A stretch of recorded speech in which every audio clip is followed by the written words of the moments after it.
சங்கீத புஸ்தகம் 145 அதிகாரம் 13வது வசனம்.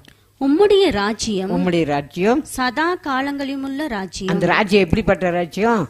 சதா காலங்களுள்ள ராஜ்யம். அந்த ராஜ்யத்துக்கு தான் நீங்கள் நானும் நம்ம ஊரும் போகிறதுக்காகத்தான் நம்ம ஒரு நாளும் கர்த்தரை தேடுறோம், கர்த்தரை துதிக்கிறோம், செபிக்கணும், கர்த்தருக்காக எதையாவது செய்யணும், ஆண்டவர் பற்றி மற்றவங்களுக்கு சொல்லணும். அந்த ராஜ்யத்துக்கு எல்லாரும் வரணும்.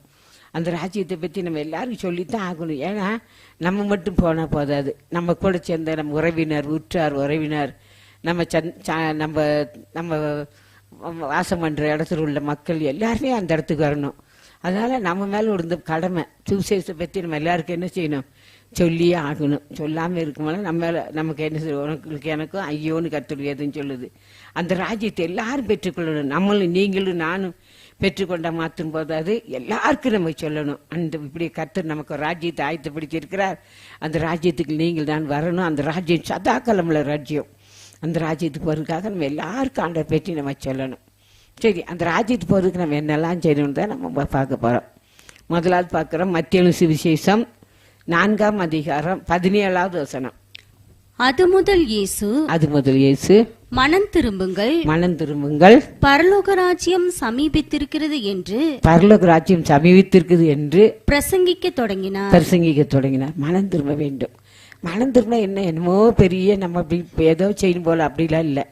நம்ம இதுவரைக்கும் வாழ்ந்த வாழ்க்கையை விட்டு கர்த்தர் பிரியமில்லாத காரியம் நமக்குள்ள என்னென்ன இருக்கு நம்ம சிந்தித்து பார்த்து முழுமையாக கர்த்தரை திரும்ப வேண்டும். அதுதான் அதைத்தான் ஆண்டவர் சொன்னார். முதல்ல எடுத்தோன்னு மனம் திரும்புங்கள், பரலோக ராஜ்யம் சமீபித்திருக்கிறது. நம்ம பரலோக ராஜ்யம் சமீபித்திருக்கு, நம்ம என்ன செய்யணும்? மனம் திரும்ப வேண்டும். நம்ம முதல்ல கோவப்பட்டிருப்போம். ஒரு உதாரணத்துக்கு முதல்ல கோவப்பட்டிருப்போம்.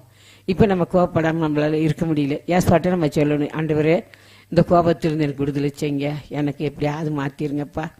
என் தாயின் வயிற்றில் பிறந்த இந்த சென்ம சுபாவை என்னை விட்டு மாற வேண்டும் ஆண்டவரே. தாயின் வயிற்றில் பிறந்த நம்ம சொல்லுவாங்கள்ல, அவங்க அப்பா மாதிரி ரொம்ப கோவப்படுவாங்க, அவங்க அம்மா மாதிரி, அவங்க குடும்பத்தில் இப்படி அவங்க இப்படி தான் கோவப்படுவாங்க, இப்படி தான் பிரச்சனை பண்ணுவாங்க, இப்படி தான் இருப்பாங்க அப்படின்லாம் சொல்லுவாங்க. அதுலேருந்து நான் மனம் திரும்பினேன். ஆண்டவரே இந்த காரியம் எனக்குள்ளே வரவே கூடாதப்பா, என் வாழ்க்கையை மாற்ற வேண்டும், சென்மசுவா எனக்கு நீக்கப்பட வேண்டும் ஆண்டவரே. ஒருவன் கிறிஸ்துக்குள்ள இருந்தா புது சிருஷ்டியா இருக்கு. அப்ப நமக்குள்ள கிறிஸ்துக்குள்ள வாழ்க்கை என்ன செய்யணும்? ஒரு புது சிருஷ்டியா மாற வேண்டும்.